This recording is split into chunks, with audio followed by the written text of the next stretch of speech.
महाकुंभ में मरने वालों के आंकड़े भी दे दें। महाकुंभ आपदा प्रबंधन व खोया पाया केंद्र की जिम्मेदारी सेना को दी जाए।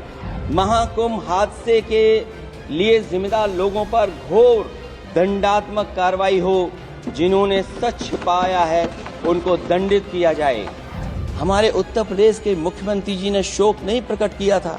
जब देश की राष्ट्रपति और प्रधानमंत्री जी ने शोक प्रकट किया, उसके बाद 17 घंटे बाद सरकार ने स्वीकार किया। संसद का बजट सत्र चल रहा है और आज बजट सत्र का चौथा दिन है। जी हां, जिस दौरान काफी हंगामा देखने को मिला। समाजवादी पार्टी के मुख्य अखिलेश यादव ने खूब एक से एक बढ़कर बयान दिए। संसद में राष्ट्रपति के अभिभाषण पर चर्चा हुई और समाजवादी पार्टी के मुखिया अखिलेश यादव ने कहा कि सरकार लगातार बजट के आंकड़े दे रही है। आंकड़े देने से पहले कुंभ महाकुंभ में मरने वालों के आंकड़े भी दे दे। इस मुद्दे पर अखिलेश यादव ने सरकार पर खूब हमले किए। तो वहीं अखिलेश ने संसद के बाहर आकर भी बीजेपी पर तगड़ा हमला बोला। उन्होंने कहा कि बीजेपी जितना अन्याय करेगी उतना ही आप मजबूत होगी। इसके आगे उन्होंने चुनाव आयोग पर भी बीजेपी के इशारों पर काम करने का आरोप लगाया। हमें उम्मीद है भारतीय जनता पार्टी जितना अन्याय करेगा, जितना अन्याय होगा उतना ही आप और मजबूत होगी। आपके साथ जनता है। अरविंद केजरीवाल कह रहे हैं कि ईसी जो है वो बीजेपी के साथ गठबंधन। ये कोई नई बात नहीं है। Election commission Bharatiya Janata party के सारे पे काम करता है। उत्तर प्रदेश में मैंने देखा कि आप बंदूक तान करके वोट नहीं रोका गया। वो तस्वीरें आपके पास होंगी। क्या कार्रवाई की उन अधिकारियों के ऊपर इलेक्शन कमीशन ने या सरकार ने?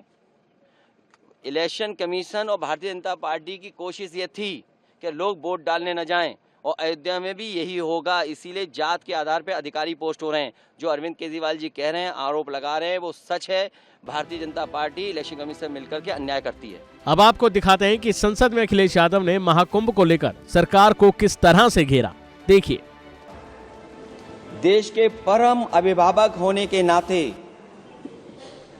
हमारा आपसे अनुरोध है कि जहां सरकार बजट के आंकड़े लगातार दे रही है, और जब मैंने अभिभाषण पढ़ा अध्यक्ष महोदय, बहुत सारे आंकड़े सरकार ने दिए हैं।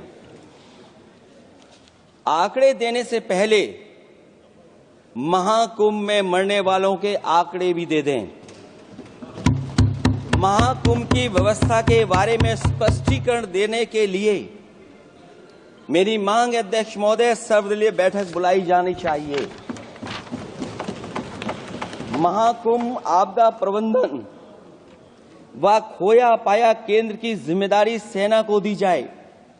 महाकुंभ हादसे के शिकार लोगों की मृत्यु, घायलों का इलाज, दवाइयों, डॉक्टर, भोजन पानी, परिवहन की उपलब्धता का आंकड़ा संसद में पेश किया जाए। महाकुंभ हादसे के लिए जिम्मेदार लोगों पर, महाकुंभ हादसे के लिए जिम्मेदार लोगों पर घोर दंडात्मक कार्रवाई हो। जिन्होंने सच छिपाया है उनको दंडित किया जाए। अध्यक्ष महोदय, हम डबल इंजन की सरकार से पूछते हैं, अगर अपराध बोध नहीं था तो आंकड़े दबाए, छिपाए और मिटाए क्यों गए हैं? सच छिपाना और मिटाना भी तो अपराध है। इसका दंड कौन भुगतेगा अध्यक्ष महोदय? जहां इंतजाम होना चाहिए था वहां प्रचार हो रहा था। एक धार्मिक समागम में डबल इंजन का राजनीतिक प्रचार अशोभनीय है, निंदनीय है।